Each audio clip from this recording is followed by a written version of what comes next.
Does this look familiar?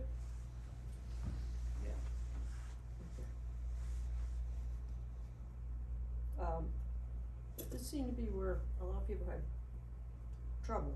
Anybody here play a musical instrument? Besides you? What do you play? Keyboard. Has anybody seen anybody practice a musical instrument? What do Yes. they do first? Mess up. You know, when they're practicing. How do they warm up? Repetition. Yeah, repetition. Repetition, and they just do the scales.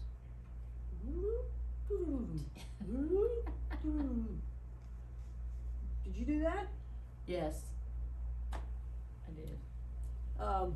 It's boring, and it gets, you know, it's like, I don't wanna do this anymore, I don't know how to do this. But basically, that's what you need to do for patient assessment, is to do the scales, to do patient assessment every step.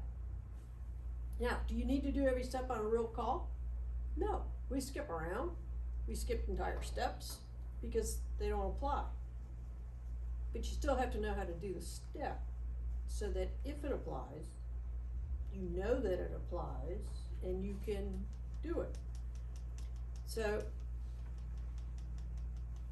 and this is where a lot of people start to go wrong on their practicals, is they're not solid on their assessment. Cause once you're solid on the assessment, and you gotta do that, because from the assessment you decide what you find on that, what's wrong with the patient, and what you need to do to fix it, if it's fixable. So, everybody should have this check sheet in their stack of papers. And I want you to practice it, bring it out, put it in front of you, get on your hands and knees on the floor. If you want, there's a real doll. If not, you can have an imaginary patient. And with your hands, on your hands and knees, do a patient assessment on this imaginary patient. And do every step of it. Seen safety, do I see any threats, do I have on appropriate PPE, which is unfortunately not in this scenario, so I need to try to figure out a way to add it, but. And then, go step by step through the scene size up, okay?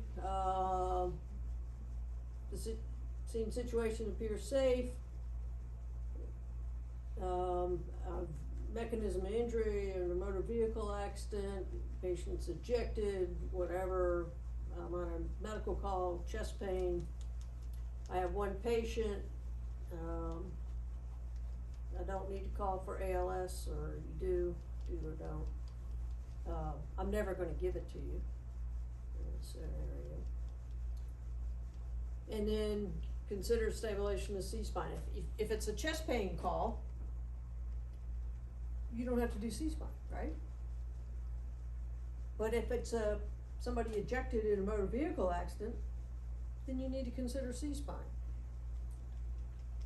But in each call, you should make a little mental note in your head, oh, need to do C-spine, don't need to do C-spine. And work your way down, step by step. My general impression is, I got an 18-year-old appears to be ejected from a motor vehicle and they're unresponsive. Or, this patient is a 45-year-old patient complaining of chest pain who appears pale and sweaty, whatever. You don't even have to work a scenario into this, you just have to do all the steps. And it sounds weird, and it'll be weird if anybody sees you practicing this. And I've been in EMS for 10 years or more before I got my medic. And before I went to take my medic exam, at the sheet on the floor in the bunk room, on my hands and knees, talking my way verbally out loud all these steps as I went. I'm inspecting the head, the eyes, there's no drainage from the ear or nose, there's no airway obstruction, the neck and trachea is midline. I don't see any DVD. My assistant has put a cervical collar on now. I've applied oxygen.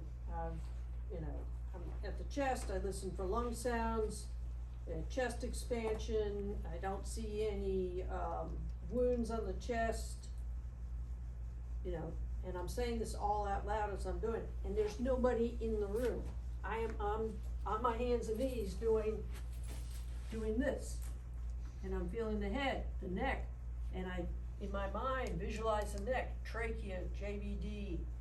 See, my assistant applies the C-collar. I check the clavicles, I check the chest for expansion, I listen to lung sounds, and I expose the chest, and I don't see any soft tissue injuries, which is your decap BTLS that I hate so much. The abdomen is non-distended, it's flat, I don't see any soft tissue injury.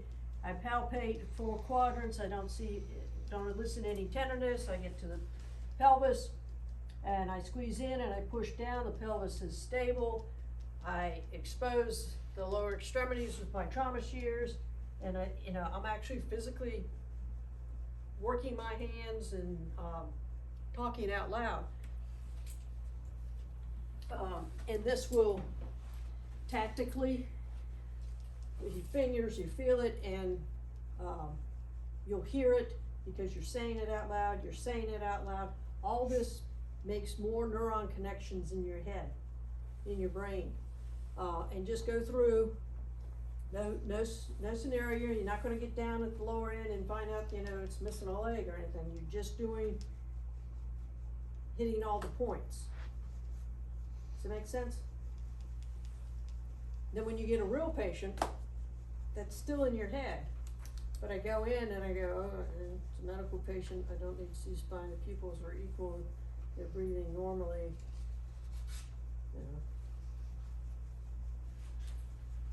that sort of thing. So, I don't know how else to teach you to do it, you just have to do it. And this is the analogy to learning how to play a musical instrument. You learn the scales, you learn all the different notes, but you just doing them in order. And then when you learn a song, then you kind of bounce around and do in different order. So when you have a patient, you may bounce around a little bit based on your patient's presentation. And if you get lost, you go back to EDC, airway, breathing, circulation, mental status, stuff to get you back on track. So it's okay to, your parents are going, what are you doing? Who are you talking to in there? Nobody. I'm just talking to myself. Anybody hurt in there? No, just my imaginary patient laying on my bedroom floor. And I did that in the bunk room while I was on duty to practice for my exam. And you may think you look ridiculous, but you don't. And you do, but don't worry about it. You're in the bunk room by yourself. It's okay. Time to go out and eat. Okay, let me do one more assessment. And you got your sheet, and you just, I forgot to assess, I didn't initiate treatment for shock. If I initiated treatment for shock, I give them oxygen, I put a blanket on them, I raise their lower extremities, I, stop major bleeding, yada yada. Because if you can't get by the assessment, you're not gonna know what to treat. You're just gonna kind of bounce around. I'll do this, and maybe I'll do that, that sort of thing. So, I'm gonna do gynecological emergencies and OB, and they kind of go together because they're the same system. One is in use for reproduction, and the other is just, it's the system and it's not in use for reproduction at the time.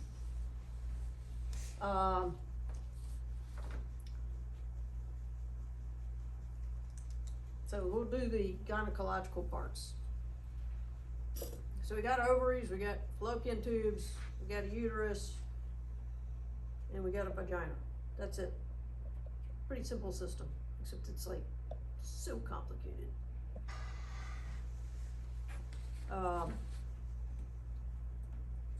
So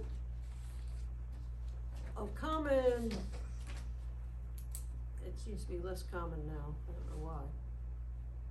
But when I first started doing EMS, I was with Tech Rescue Squad.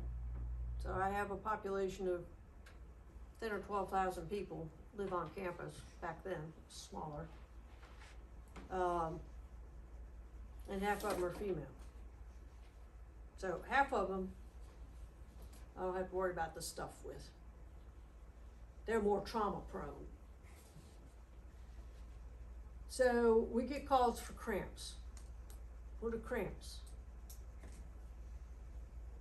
When a female has the menstrual cycle, there gets to be edema.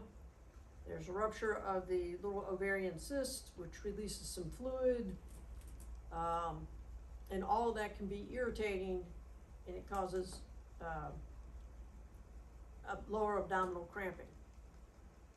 Is it a medical emergency? No. It happens every month. Some people have a lot of problems with it, and some people don't have, it doesn't bother them. One of the reasons is in the uterus, in the normal process of the cycle, the endometrium develops. And some people have what they call endometriosis, which is, and we're not sure how this happens, but endometrial tissue, which responds to hormones, starts to thicken up and get a blood supply. But for some reason, some people have endometrial tissue not in the uterus, it's somewhere else. That's very painful when it starts to develop a blood supply, and then when it starts, the blood supply starts to slough off because of the hormonal changes. And so then they are basically have little bit of blood in their abdomen. This is very uncomfortable because it's very irritating. So some people have a lot of problem with it every month. Other people, it doesn't bother. They don't have that problem. So if it's just abdominal cramping with the normal cycle, there's nothing we can do about it. I'm sorry. Have some Midol, which has got caffeine and Tylenol in it, and aspirin too, I think. So fortunately here in Salem, I don't seem to get called for that much. I don't know what's different about the females at Rowan College. They're more knowledgeable, they're on birth control and it's controlling it. If they know to go to student health and not call 911, I don't know. But the problem is, lower abdominal cramping, that's pretty non-specific. It could be appendicitis, it could be a ruptured bowel, it could be an ectopic pregnancy, it could be infection. Am I doing a complete workup? Not like I would if you came into the ER and I saw you, or to the doctor's office. So, what's a major question you want to ask this patient? Are you pregnant? They may not know, yes or no. Could you be pregnant? Well, nobody wants to be pregnant at 18. So the answer you're probably going to get is no, or 16, or 15, or whatever. So I'm always a little suspicious when I ask the question. Have you ever had sex? Because that's kind of the initiating process that could cause a pregnancy. Yes, or it may or may not. So it might be a better question. You also have to ask this question in the right environment. Yeah. Not in front of mom. Get her in the ambulance, ask the question before mom hops up in the front seat. Because I asked the question one time. I was working in the ER, I was doing triage. came in, lower abdominal pain, and I'm a little suspicious because she couldn't fasten her pants. The jeans were unbuttoned at the top and the zipper was down a little bit, and I'm thinking, put on weight very quickly here. The problem was Dad came with her and was sitting down beside her. So when I asked the question, because I had to ask the question, she said no. Within 30 minutes, we delivered her. So, had she had sex? Yes. Was she gonna answer that question? No. Could you be pregnant? Absolutely not. My dad's sitting right next to me. I couldn't possibly say yes. I thought we were gonna have to treat Dad for a heart attack. Hi, Granddad, Grandpa.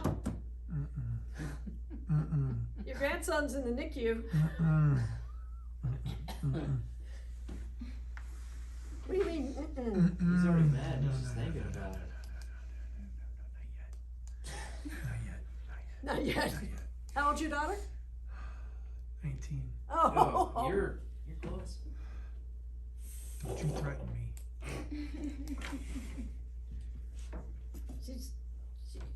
She doesn't need you in the exam room. Look over, it's like, you better say no. Yeah, right. So that's why you wanna be careful when you ask this question.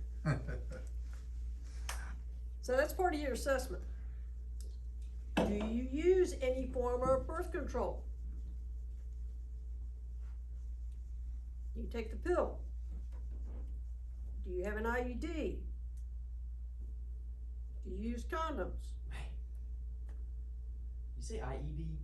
IUD. Oh, I heard IED, not IUD. I was like, what? Yeah, it's kind of an IUD. I was like, that It doesn't is a make sense. landmine put in there, yeah, Yeah. that's exactly what it is. Yeah. It's a little landmine you put in the uterus and it keeps things from setting up shop in there. Okay, good. Because if it does, it just blows it up, right? Yeah. Look So, kinda like Space it's a- Invaders. Pew pew pew pew pew pew pew. Interuterine device, which is I know what it is. I was just it's put in the uterus and it has some little strings attached to it so you can get it back out. Usually, originally they were made with copper. I'm not sure what they're making them with now, but But some of the methods that people will tell you are not effective methods of birth control. Yeah. I think it's not effective. Coca-Cola douche does not work. Douches in general don't work because it doesn't get to where the problem is. The fertilization Coca-Cola. usually takes place in the fallopian tube, and then the mated cells don't implant and set up shop to develop the pregnancy in the uterus until a couple of days later. So fertilization takes place in the fallopian tube. Implantation and development takes place in the uterus. So it's fertilized, but not implanted. So most birth controls are designed to prevent implantation. That's what an IUD does. It causes an environmental change, either through having copper, which has anti-cell kind of properties to it, or it's embedded with hormones to keep it from implanting, but it's still fertilized, even though it's in the fallopian tube. And if it starts to set up shop in the fallopian tube, that's what we call an ectopic pregnancy. And rarely it sets up shop, it's fertilized, it sets up shop outside of the the gynecological system and actually might implant on a piece of intestine. And will that cause, that causes bleeding? Right? Yes. Body. Not necessarily external bleeding that we would see, but it'll cause internal bleeding Yeah, okay. because to develop a pregnancy, it has to have a blood supply. So the little gamete stimulates development of a blood supply, which becomes the placenta, which is fine in the uterus. It's designed for that. But if it starts to develop it, say on the outside the intestinal wall, that organ's not designed for it, and eventually it'll fail. And then we have big problems. We have bleeding, possibly damage to the intestinal wall, and we'll have stool leakage. Fortunately, it doesn't happen very often. I'm pretty sure, when I was running with Brian, pretty sure we, had a lady that, had an ectopic pregnancy. She was spotting, tacky, was able to have kids within, we asked her that question, are you able? Yeah, whatever. And she's Could you like, be pregnant? yeah, could you be pregnant? And she's like, no, I was on birth control. Yeah. And Sometimes it fails. yeah. Sometimes they forget to take a pill, She did. or 2, or 5, or 7. She Or forgot to they're get on her yearly antibiotic. shot. Her yearly shot. Okay, that's a depot shot. Yeah. Or they're on an antibiotic. Or there's some antibiotics that will interfere with the birth control pills, Really? and I cause have, them I not have to a work. daughter. I have a daughter. That's proof. That makes sense. Haley was an antibiotic that negated birth control. Dang. There's a pharmacist who did not inform the recipient of the antibiotic that it could interfere with birth control pills and should use another form of protection, and he's paying child support. Ugh. Never That's had crazy. sex with her, but he's paying child support. I'm sorry. What? California, okay. Okay, that makes sense. Yeah, it's California. So, that's the ectopic pregnancy. The interesting thing about ectopic pregnancies, yes, they're bleeding, may not be visible, it's not visible to us, but they're bleeding internally. But they're bleeding in the lower abdomen. So what are the outward signs of somebody who's bleeding? What do you expect their vital signs to look like? High heart rate. Tachycardic, high heart rate. Lower blood pressure. The blood pressure will eventually go down, that's late. Altered LOC. That would be real late too. Abdominal pain, because blood anywhere other than where it's supposed to be is irritating. Blood in my stomach, my ulcer's bleeding, that's gonna give me stomach pain, make me throw up. Yeah, that's Make your poo look funny. So the funny thing about Coffee ectopic pregnancies, they may be tachycardic, but they may not be, because blood being an irritant in the lower abdomen stimulates the vagus nerve, and that slows the heart rate down. well, she. So now we have shock without tachycardia. Oh, that's not good. That's not good, right? Because it can mislead the healthcare provider. Oh, they're okay. Yeah, They're not tachycardic. Well, so keep that in mind. So anybody of childbearing age who's had sex could, even if they're using protection, could still have an ectopic pregnancy. And ectopic just means some other source. We can have ectopic beats, which means the cardiac beat initiated somewhere other than the SA node, somewhere it wasn't supposed to initiate. And an ectopic pregnancy is a pregnancy that starts to develop somewhere other than the uterus. That's the big gynecologic OB kind of problem we have. I would call it more gynecologic than OB, although it's kind of related. The other ones that we might get called for, cramps, ectopic pregnancy, are infections. I'm not checking you out, I'll just take your word for it. You got vaginal discharge. Maybe I'll put an extra sheet on the stretcher, because don't want to have to clean up too much. And their hallmark is the PID shuffle, pelvic inflammatory disease, which means it could be gonorrhea, it could be syphilis, it could be chlamydia, it could be strep, it could be any number of things. But it inflames the uterus and the fallopian tubes, ovaries, they get infected, So they get irritated, they get swollen, they're highly sensitive to movement, and so they walk like this. And we call this the PID shuffle. And when they walk to your ambulance like this, don't try to tell them to walk faster. Oh, They're not. They're just gonna do this, because every time you take a step, you're jarring your internal organs. And they hurt. That's a sure sign you got a problem in the belly, is just taking a step.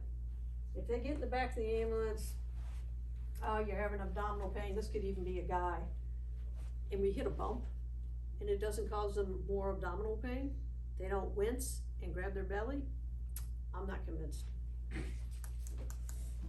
But if every little bump in the truck, even just kind of rocking down the street, is uncomfortable, we've got to definitely have a belly problem. Either sex. So, chlamydia, gonorrhea, syphilis are infections. Endometriosis is uterine lining tissue that is somewhere other than inside the uterus where it's supposed to be.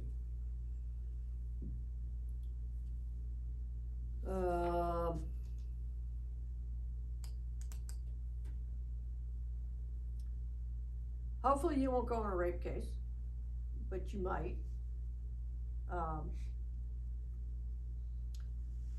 Encourage them not to clean or shower or even use the restroom, because you want to try to preserve the evidence that's there so they can collect it at the hospital.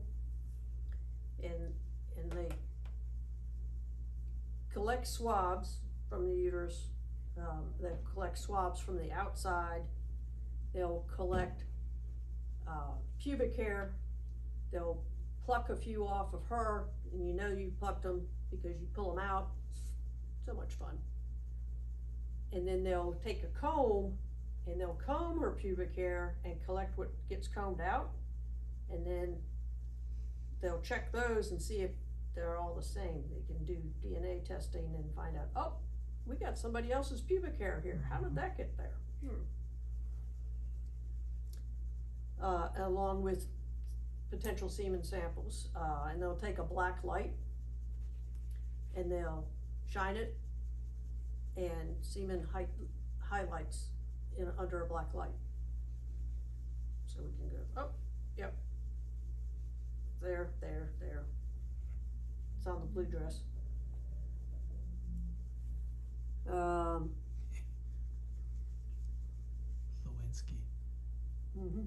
I was wondering how long it was gonna take you. I knew. You knew. Yeah, I knew. That wasn't in the museum.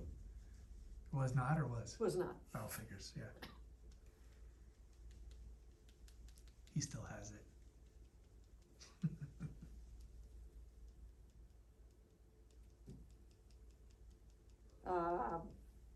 It's a good time to wear gloves. I don't examine these patients. And I don't, I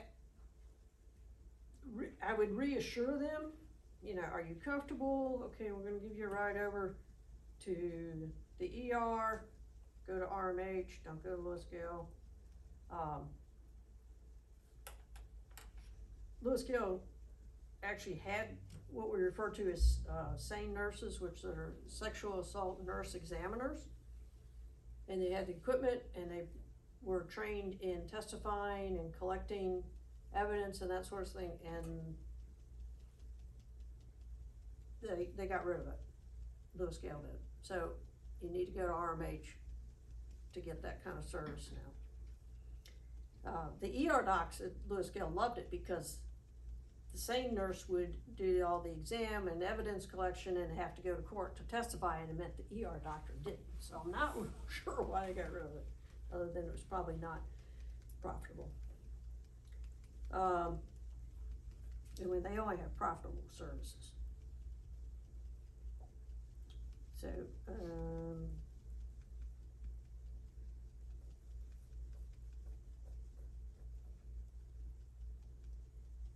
and take scrupulous notes. particularly quotations if she says anything. But I don't ask her to, so what happened? Well, no wonder you dress like that. Just, okay, we're gonna give you a ride over to the ER so they can, make sure everything is okay. And they'll collect evidence, and then you can decide if you wanna press charges. Just because we collect the evidence doesn't mean they have to press charges. And you go, why the hell wouldn't you press charges? Because they know they're gonna get their ass beat. That is the Oh, yeah. leading cause of homicide. So, why don't you leave the guy? Because the chance of being dead is high.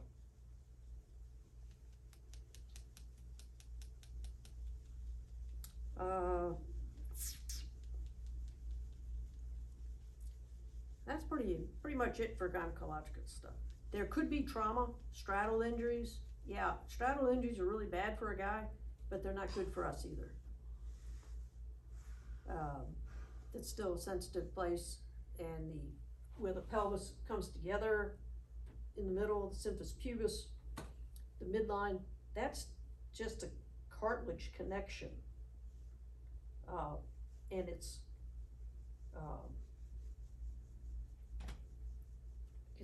maybe not real strong. It's not designed to be real strong, because when you're pregnant and you're gonna deliver, and the more pregnant the person gets, they start to waddle when they walk. Well, they waddle when they walk because the hormones of pregnancy are causing things like the symphysis pubis connection of cartilage to loosen up so that delivery is easier. So if you imagine, right now everybody's pelvis is pretty rigid, nice rigid ring. But when they're pregnant, that ring starts to kind of loosen up, and you're walking and all these parts are moving a little bit on the inside. So a straddle injury affecting the symphysis pubis can be knocked loose pretty easy. I've seen it knocked loose in guys. Motorcycle wrecks, falls from height where one foot lands on a rock and the other foot lands in the mud. Mine's gone. Sheer. Mine's gone. My symphysis pubis is lined up like this, And then With it a probably has bracket. little pieces of metal holding it together. and with a piece of metal holding it together. Does anything like that still hurt you?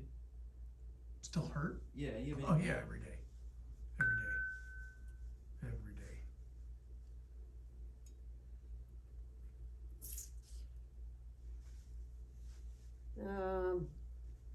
Any questions on GYN stuff? Okay, now we'll do the OB stuff. So, we won't do ectopic pregnancy because we kind of already did that. We're gonna do, pregnancy problems.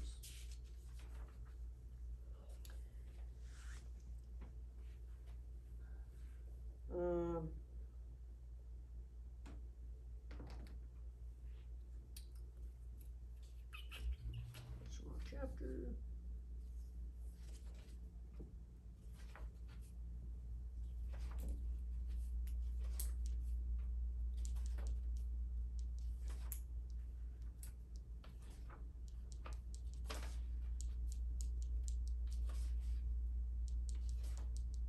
There we go. So.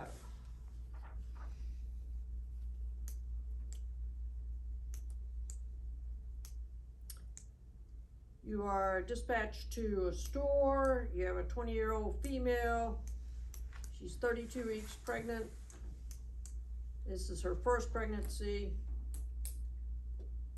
And she's supposed to see the OB doc that day because she's not feeling well. But she had to go to the store because everybody's gotta go to the grocery store, right?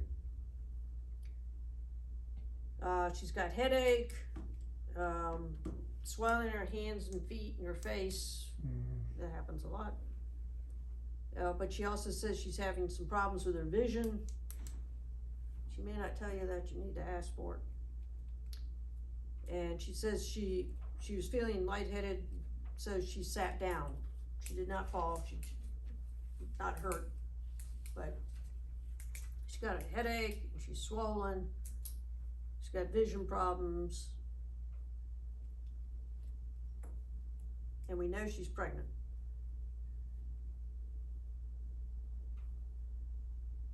What are you starting to think about? And it's not called ALS.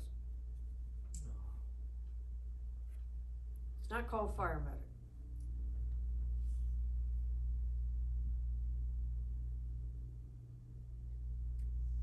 Not even gonna lie, I spaced off. I'm not gonna lie to you, I spaced off, like, started that. Okay, she's pregnant female, she's out in the community, she's pregnant, she knows she's pregnant, she's not been feeling good, she's gonna see her OB that afternoon.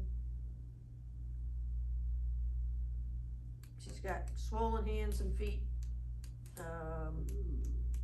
headache, vision problems, maybe even a little nauseated. What do you think? Are we trying to figure out who we would call for? No, what do you think she may be getting? It's a specific pregnancy issue, It is a pregnancy problem. usually in the third trimester. Isn't it? But this don't is they make them take a test? It's something that you would think about before they advance to another problem. Yeah, things are gonna get worse. If you don't pick up on this and go, oh, The only cure is delivery. Oh. and geez. actually, they can still have issues She's after post-delivery, but I don't know the name. Is one of the babies coming out feet first? no. Okay, I'm No, lost. I don't. No, that's a, Starts with an E. it's a difference, this is the P before the E. That's right, pre-E. Wait, Pre-E. preeclampsia? There you Yes. There you go.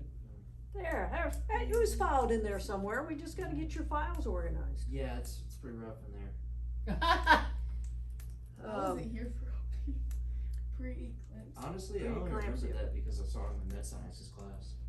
Yep.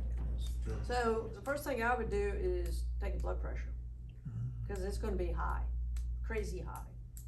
It doesn't even have to be crazy high, I think they say 160, but they might even say 140. Wait, so what happens to the baby?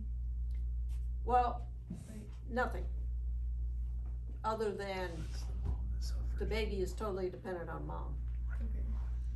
and mom's getting ready to have a seizure. Mhm. Cause that's what this will progress to if it doesn't get treated, get the blood pressure down. So, lots of people that are pregnant get fluid retention and get the fat feet, get the cankles. Cause that's just one sign of it. These are the ones you hear, oh, you know, teacher so-and-so is pregnant, but now she's on bed rest. And they're on bed rest for months. Cause you wanna try to keep them mellow and laid out and keep the pressure down. So, can we do anything about it? No. They have to be very choosy about what blood pressure medicine they use to lower the blood pressure, because some will, interfere with the, placenta uterine interface, so there's some blood pressure medicines they can't have.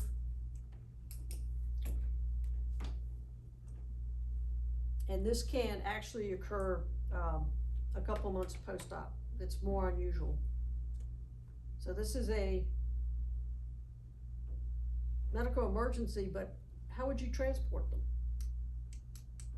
Non-emergent. Non-emergent, no lights, no siren, very gentle, mellow. You don't wanna bounce them all around, have lights and siren going. She starts to get a little bit more panicky and she's rocking and rolling, she will have a seizure. And seizure causes hypoxia, yada, yada, yada. Do you wanna lay her supine? How are you gonna position her in the ambulance? not supine, I'm gonna put her, Fowler, right? Is it no?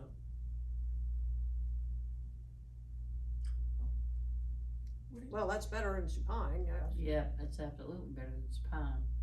Supine is like the worst. What do I mean by supine position? What did these be lay fly out? That's supine, Like flat. laying flat on my back, okay? That's the worst position possible for this patient. Why? I mean, Think about a pregnant person. yeah, you,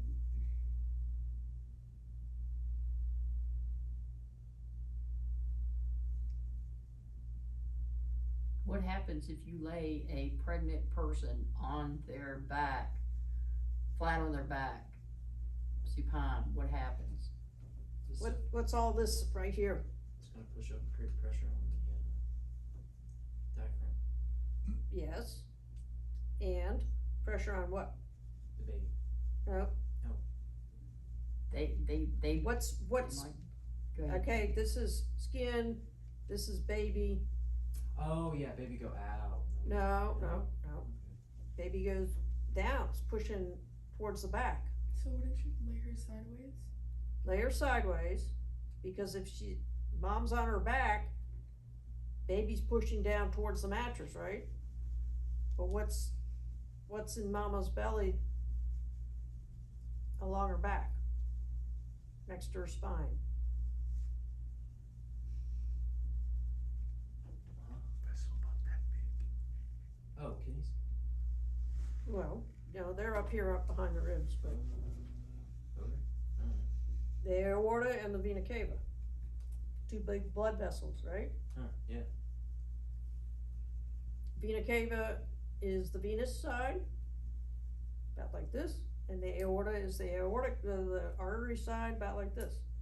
Which one's got a higher pressure? Hard. Okay, so the vena cava is the lower pressure. If I have two balloons and one has got higher pressure than the other, and I push down on them, which one's gonna flatten out? Little. The low pressure one, right? So the vena cava kinda gets squished. So increase blood pressure even more when she's already pre-eclamptic, right? Now, it's gonna decrease the blood pressure, because it's pushing down on the vena Oh, yeah, cava. no, I thought of The that. blood in the vena cava is going back to the heart, You're putting a kink in the hose, right? Yep. Putting a kink in the hose. kink in the hose. Blood doesn't get back to the heart can't pump out blood, right? So it'll actually drop the pressure, but it also, when no blood goes out, then no oxygen gets distributed. Trust me, I tried it at home. And it took about 5 seconds for me to go, I'm short of breath. I gotta roll over. But damn, that didn't take long. Always the experimenter. And I had a nice soft mattress and yada, yada, yada. So what happened if I was on your stretcher and you got seatbelts on me, and now I'm getting short of breath? Taking them seatbelts off. That's right, take the seatbelts off. Sitting up might help, it'll move the fetus down more into the pelvic cavity. Turn them sideways. You turn them sideways, the weight goes over here and gets off the vena cava. Yeah, that's So, yeah, transport them all on their side. After about 10 or 12 weeks.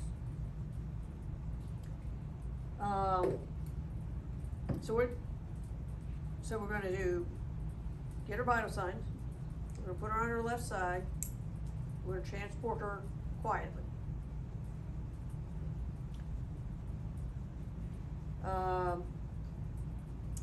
another one's 38 weeks pregnant, and the water's broke, and, no, the water has not broke.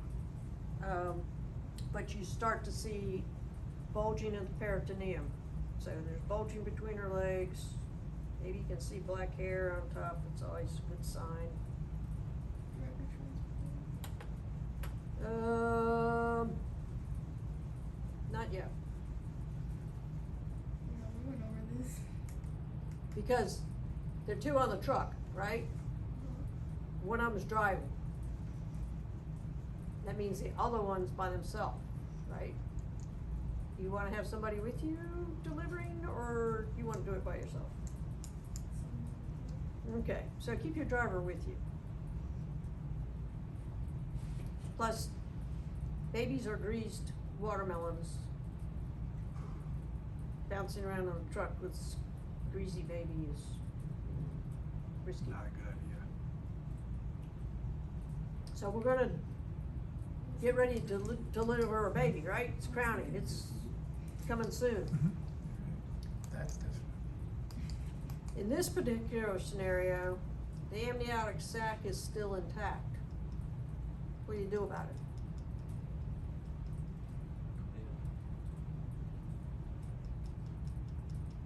If it hasn't ruptured, then it's, Right, it hadn't ruptured yet, so she hadn't, had that gush of fluid.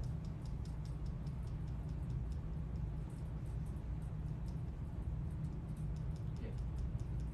So the baby's in its baggie. Oh, and it's still bulging, it's bulging out. I Somebody's guess taking a tell them bath. to come, I'm on the way. Somebody's taking a bath. What would you do? Somebody's taking a bath. He's saying that you. Yeah, I'm not gonna be downstream, okay? I'm gonna put I'm on gonna a have to face mop my mask with ambulance. shield. I'm gonna have to mop my ambulance. But- If it's imminent delivery, right, and the amniotic sac is still covering, what do you gotta do? Okay, what do you do it with them? Like, I can't hear you. what would you do it with? What would I do about it? No. Like if you have to, how would you say it? Rupture the amniotic Rupture sac? it. What would you do it with? You can't, it will probably rupture on its own. Mm-hmm. If it doesn't, and the baby comes out, now what do? You got the baby in a baggie. Now you gotta tear the sac. Grab it by the Because- handle, give it to mom. No? That's the, I've, goes your baby I've at only once. had it happen once, Never had that happen. Never seen that happen before. but there was twins and they were small, so they popped out, How many babies have you I don't know, doing?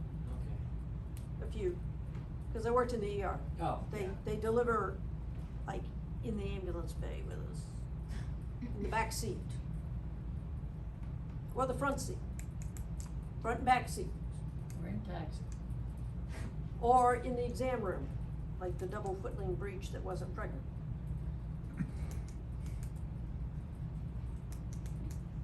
So, after the baby comes out, babies are supposed to breathe out here, and they can't breathe in a baggie, right? You see it printed on all the plastic bags, this is not a toy. It's funny, my brothers always used to try to get me to play with the plastic bags. You okay at all? The fact that I survived is truly amazing. But they used to not put that printed on, like, you know, I'm 5 years old, like I can read the bag says, this is not a toy. You know, I would make bubbles Toy, and I would okay. pop them, you know, before we had the little poppers. So, you get called, the water's broke, she's crowning. What are the steps that you gonna take? You would, you have the head, right? Nope, still, it hadn't come out yet. Yeah, so you would Man, feel if you feel pressure. like pushing, No, Don't pray. don't. Don't Don't push fool it. with Mother Nature. Yeah, don't push it back in, right? Wouldn't you No, I just said- like picture? I thought you put pressure. You don't put pressure. Push on the head. You Yeah, put that's what I mean. No, you'll- don't do that. Yeah, you don't apply pressure whenever they're delivering. What you do is whenever they're you prepare for delivery, right? Okay. So you get your 2 OB kits out, so you have 2 of everything, in case you lose something or it gets contaminated, or surprise, it's twins. We were doing making sure that it's not explosive delivery. That's what we were talking Yeah. about. Like, But that, you don't put it on the head, you put it on the skin between the vagina and the rectum. Because if it comes out explosively, it can tear that, and then now we have stool where we don't want it. And they'll sometimes do something called an episiotomy, Yeah, don't confuse them, we're not So- doing it. at the hospital to keep that from tearing. Cut it to the side, so it tears sideways. So we're preparing for delivery, we got our 2 OB kits. Maybe put some absorptive, a barrier below mom, so we have a little bit cleaner field than the front yard of my last delivery. It was in a front yard that had not been mowed, grass was, probably 8 inches at least, if not more. Put down a little workstation there. They talk about putting drapes on mom's legs, but I don't know why. They're not involved. So we'll do a normal delivery. The head pops out. What are you gonna do? Besides scream hysterically? Prepare. Push. Remember Okay, like- you can tell her to push. I'm not sure if telling them to push No, I should does do it really now. anything. They're saying not to do that anymore. so it's still on the checklist for the National Registry. Okay. They are talking about doing away with it, but it's still on the checklist for the National Okay, Registry. to so do. National Registry, i.e. the exam, they, still want you to suction the nose and the mouth. Mhm. Nose first, then the mouth. And that's why that's a little bulb suction thing in your OB kit. Mhm. So how do you go about using a bulb suction? You let it go when you're trying to suction it. Which, Like you squeeze it squeeze it first, and then you let it go when you're suctioning. and then when you let it go, that's when it suctions. So don't stick it in the kid's nose and then squeeze it. Squeeze it, then stick it in the kid's Mhm. nose. Yeah, I think that's where the controversy is coming from too. Is the rupturing of the membranes whenever they suction. I think that's where the reason why they're starting to look at whether it's, whether it's Well, if actually I've gotten effective to or not. if I can reach the nose, then the membranes have ruptured. No, I'm talking about like the membranes inside the nose whenever they suction, Oh, causing bleeding. I don't know. I don't know You either. can't get very far. I mean, know, because they you don't have can't. sinuses. I was gonna say it's not very far. I don't know. I would suction the mouth more. I'd be more concerned about that. There's more space and Yeah. more fluid could be in there. But babies are obligated nose breathers, so But you know, babies were getting born before medicine was invented. true statement. Water delivery. So we've suctioned the nose and the mouth. What comes out next? Try the baby. Make the baby warm. Give the baby to mom. We're not Oh, there yet. all we got's a head. Oh, I thought you already Uh, pulled the baby out. I thought that's What's Are gonna you deliver pulling next? the The baby out? arms. Yeah, I'm yanking that thing out. Yeah, Well, one of those. hopefully the shoulder. Shoulder Yeah. out. One shoulder first, right? One shoulder, top shoulder first. So we're supporting the head And then you turn. in our little Yeah. sterile or clean field. Mm-hmm. So I got the head here. Top shoulder comes out. I got head and shoulders together, maintaining essentially C-spine. And then rotate them up together and the second shoulder pops out. Then things start to happen really quickly because the biggest part of the baby, the head and shoulders, is out. Yeah, you go from a delivery to a catcher. And don't ever pull on the head. Yeah, don't pull on it, don't That's twist true. it. Don't make an Eric Spain, They'll be dead. or they'll be in the hospital forever like Eric Spain was. Was a kid on the pediatric ward when I was doing nursing school, and they basically did an internal decapitation. The head got turned, twisted during delivery, and made him quadriplegic. Oh, A very high quad, bent dependent. I saw him years later, 4 or 5 years old, in a hospital bed, with the bent, never able to talk, looking at the ceiling. That was his life. poor kid. So, don't twist the head. That's why you take the head and shoulder and the head and shoulder and let them guide them out. So, the whole thing now pops out. We've got amniotic fluid everywhere. The stretcher's wet. We've suctioned the nose and the mouth. Now what are we gonna do? Hmm? Skin. Okay, what about the skin? Wouldn't you, like, put it on the mom? Put the baby on the mom? Okay, what do I wanna do first? I do wanna put him on mom. What does the skin look like? What? What color is it? Sometimes. Hmm? Isn't it purple sometimes? Yeah, they're blue. Brew, Ooh. Blue, blue, blue, blue, blue. Yeah. That way. There, it'll scare you. Um, Sometimes don't you have to breathe for them if they're not breathing? You gotta check. if they're Yeah, breathing. but there's a lot you can do before you get to that. How do you get them to breathe? Oh. Give them. You said this earlier. Mm-hmm. Oh yeah, clean them. And? Make them warm. Rub them, What? dry them off. Yeah. Cause they're wet. Stimulate them. If you're Yeah. wet, Give them to the. if mom. I soaked you with a hose right now, how would you feel? not good. You'd be colder than you are now, right? Cause I see you standing here like this. But if I soaked you with a hose, would you get colder? So the baby's wet. So the baby's gonna get cold. It just got out of this nice little oven, you know, the bun in the oven. It's all nice and warm, and now it's wet and outside. So baby gets cold very quickly. It can't What? Is it?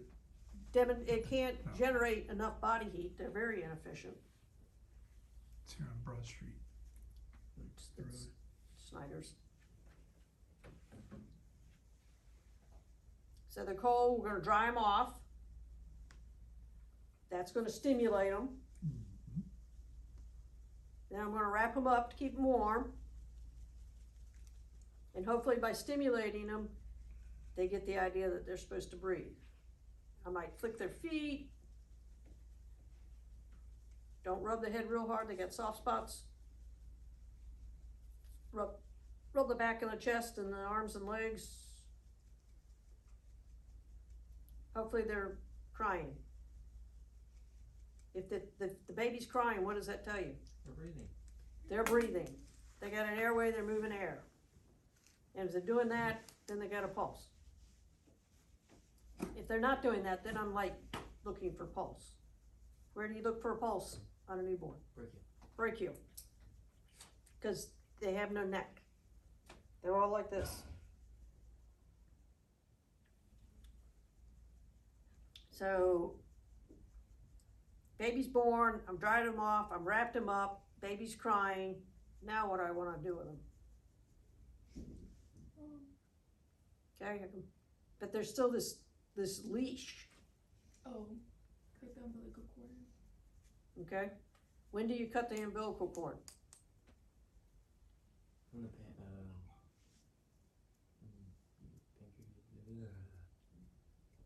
What's in the umbilical cord?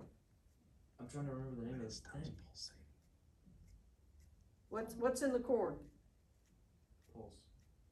It's a pulse, right? It Because stops the pulsating. the mother's body is sending blood to the baby's, and the baby's sending blood to the, not the pancreas, placenta. Yeah, that's. I don't know why I said pancreas. So in that cord, there's a pulse. When the pulse stops, we can cut the cord. We don't want the baby up real high, because then blood flows down. We don't want the baby real low, because then blood flows from mom towards the baby, and then they end up with jaundice. So we wanna keep them kinda level. Give it maybe, a minute to quit pulsating, and then what do we do with the clamps? Do we just cut the cord? Clamp. How many clamps? 2. Where do we cut? Some kind of measurement. Do we cut on the baby side, or we cut on the mom side?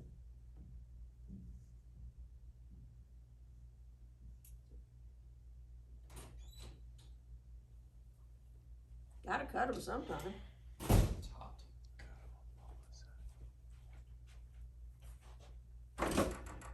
So, where do you cut the cord? Mother. No. I don't know. Gotta cut it. What are you gonna do with it? Got this leash. Gotta cut the cord. Okay. That's what I would do. In the middle, between the clamps. Between the clamps. Cause you cut on either end, mom's side or baby side, one of them's got a loose end. And it's gonna bleed out. Either mom, via the placenta, or the baby, which doesn't have much blood supply anyway. So cut between the cords. Oh, this is painful. Now we can put baby up on mom. Why do we wanna do that? What does that do? I can't remember. Stimulate something. Some Okay. sort of bonding or something. Rippy. Bonding That, and and most importantly, two things. You knew more OB than I did. What in? I don't know. Oh my god. Okay, so what do babies do?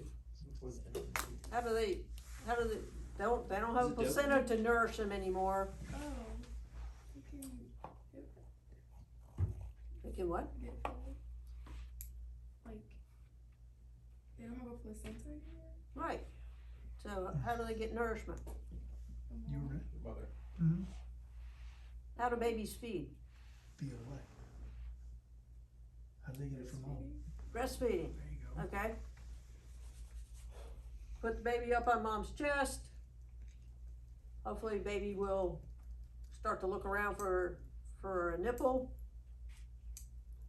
And if it starts to nurse, great, because that causes the mom's body to release a hormone called oxytocin, which makes the milk release.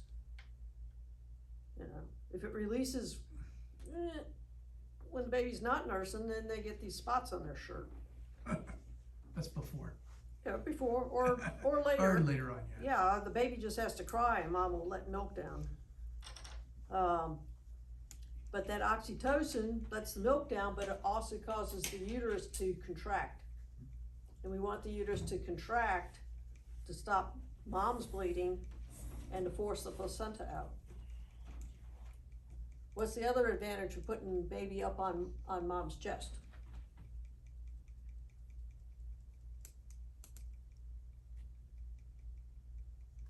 If I'm holding something, alright, if babies and breasts make you too nervous, think of it as a cat.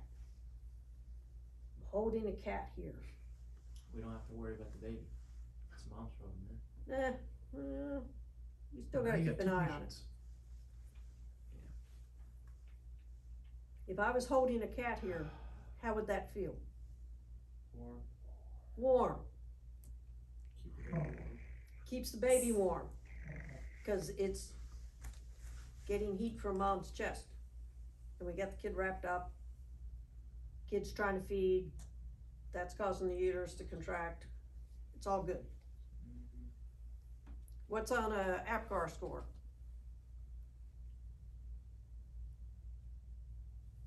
APGAR score is like the GCS of babies.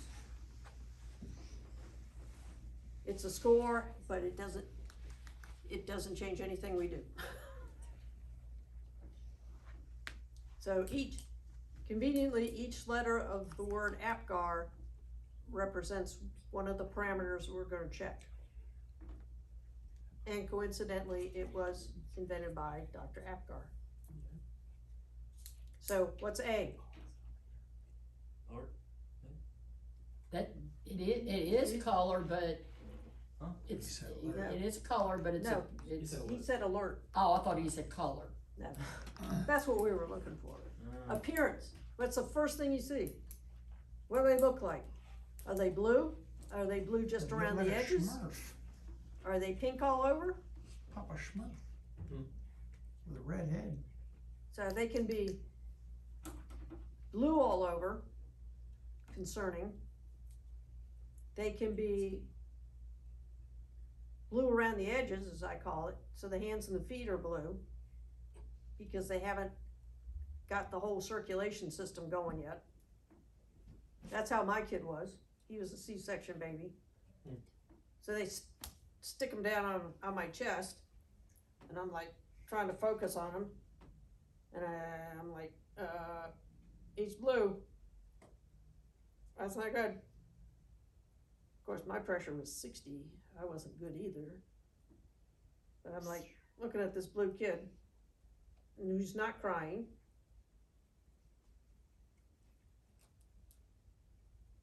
Cap.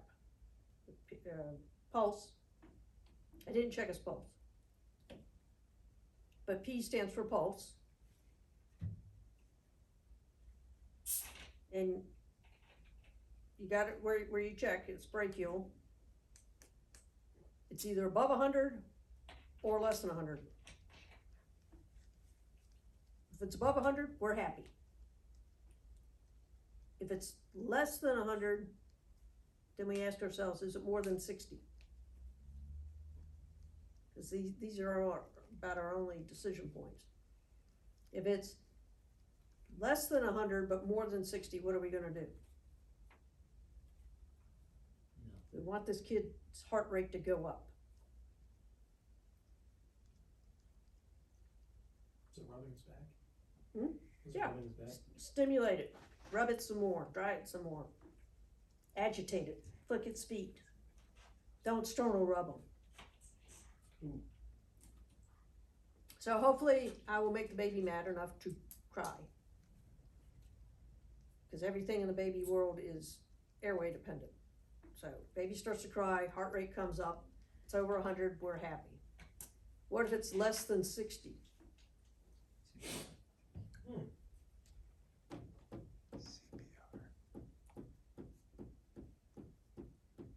CPR. What am I doing? I said it. CPR. Oh, you all are so quiet. Oh, Copper. yeah, that's a good- Y'all have to learn to speak up, cause we can barely hear y'all. We'll never hear you in the back of the truck with the sirens going. So less than 60, now we're doing CPR. If it's more than 60, we're stimulating them. If it's more than 100, we're happy. All right, APG, grimace. Do they react to stimulation like the bulb syringe? They'll take a little suction catheter and tickle their nose. If they go like that, that's good. If they don't respond to that, not so good. A, B, APGAR.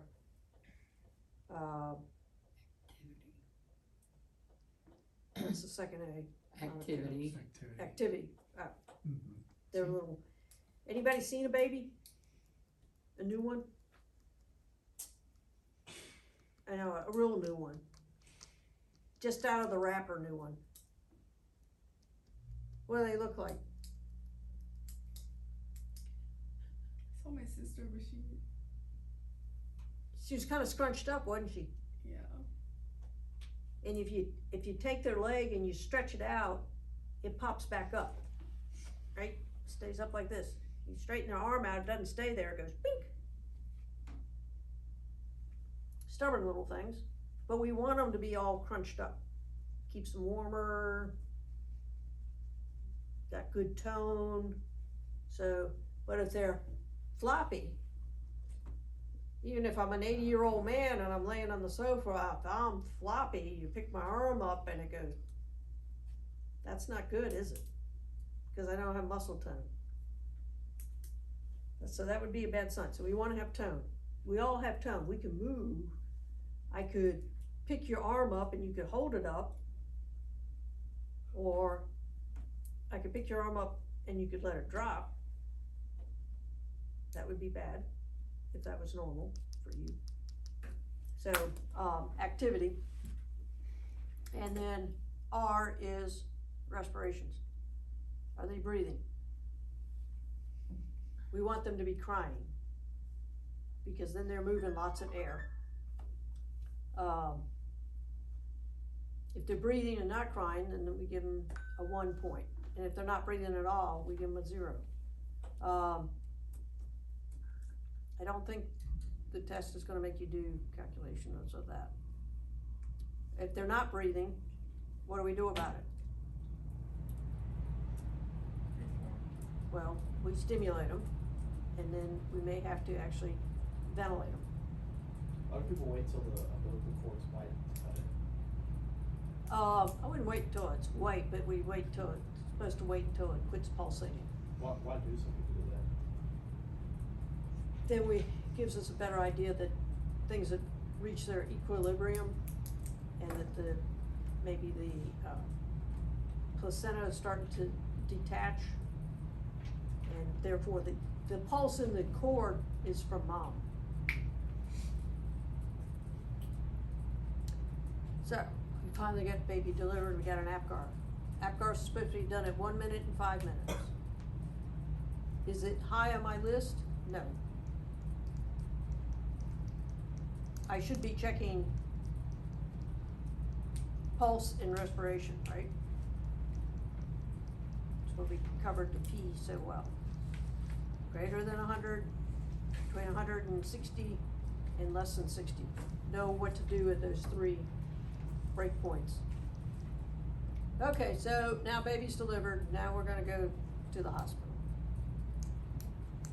Until she delivers, the louder they scream, the faster we drive, right?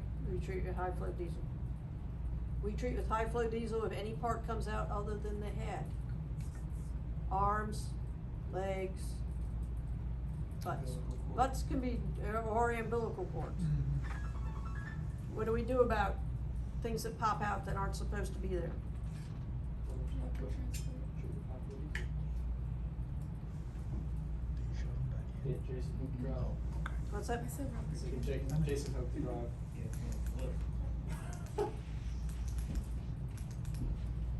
All over on the other side.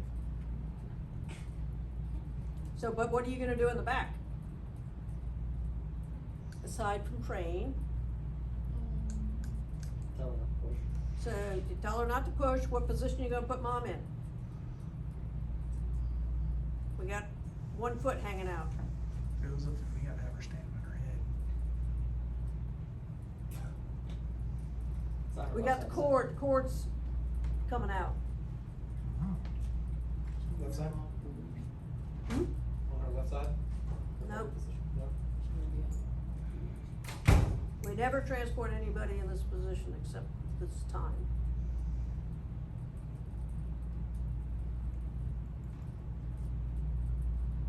So if the cord comes out and the baby's pushing on it, what's wrong with that picture?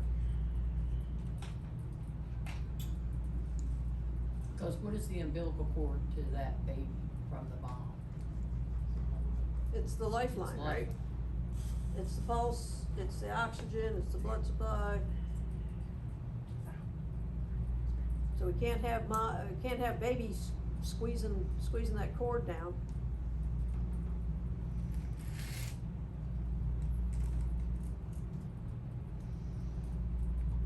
So So we wanna get baby off the cord.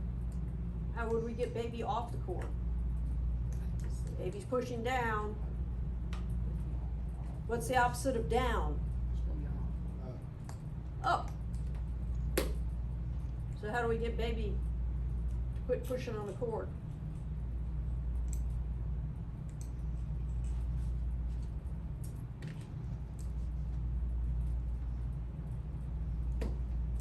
Make sure you take the EMT part of the academy, okay? Knee chest position, does that sound familiar, knee chest? Oh, yeah. What does it look like? Right, except they're face down. Except for the face down. Yeah. They're actually transport on there. I Yeah. was like, what do you? Butt in the air, Butt in the air. butt in the air. I thought it was like a, not knee chest, I could just one was a different name. Cause you wanna get, Right. so, that would be knee chest position for cords, unusual presenting parts. What are you gonna give mom?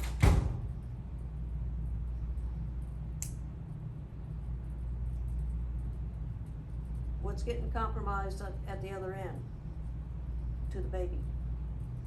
It's an obvious drug. Use it all, oxygen. We wanna maximize the oxygen, so we can put high flow oxygen on mom to try to get a higher flow oxygen via the placenta to the baby. The one thing I left out on normal delivery, and it's always one of those little test questions, when the head pops out, check for a nuchal cord, which is a cord around the neck. It may have happened in utero, but we wanna take care of it as quick as we can. Yay, we delivered a baby.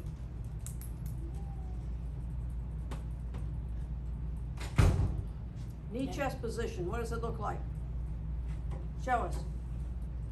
I don't Patient. know. Yeah, you're close, except get on the floor and show us.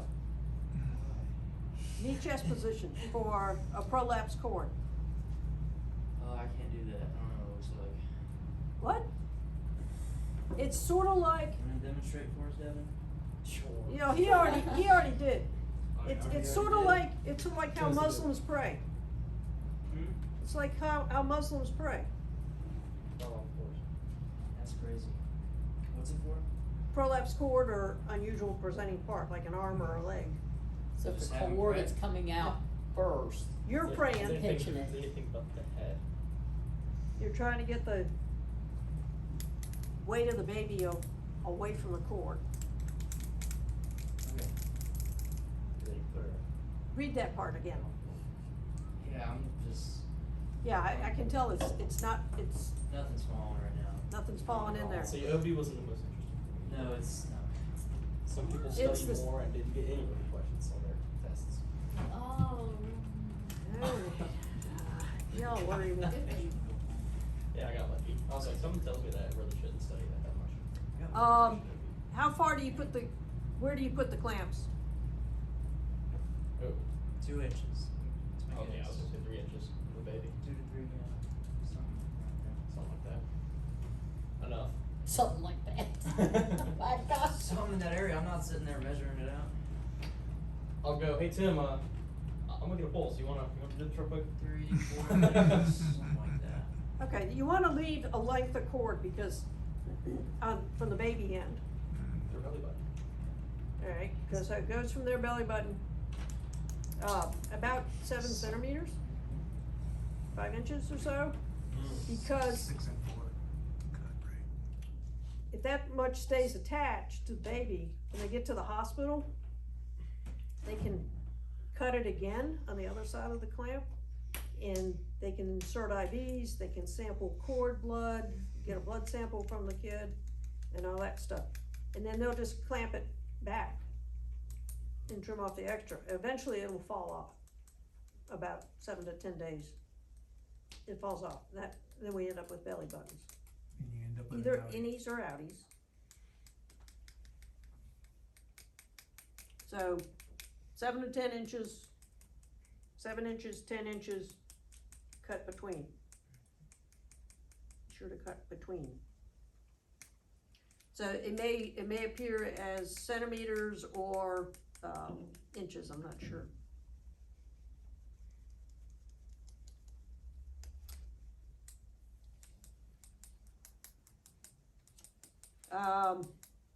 So baby's delivered. What else has to get delivered? Placenta, okay. So what do we do about that? Wait, Just wait. And, catch it. no, I'm not catching that mess. What do you do to mom? Fundal massage. Bundle massage. They're not gonna like it. It hurts. But rub the end of the blunt end of the uterus, which is gonna be just below her belly button, hopefully, and rub that. And it's hard, you'll feel it. And by massaging that helps make it get smaller and reduces the bleeding. Leading cause of maternal death, Bleeding. bleeding. So we can do second leading cause of maternal death, More bleeding. That one. infection. That And then weird stuff like amniotic embolus and that sort of stuff. High blood pressure problems, causing strokes, blood clotting problems, clots, blood clots. Any questions? All ready to go out and deliver, right? Deliver. Some babies. Just like Uber Eats.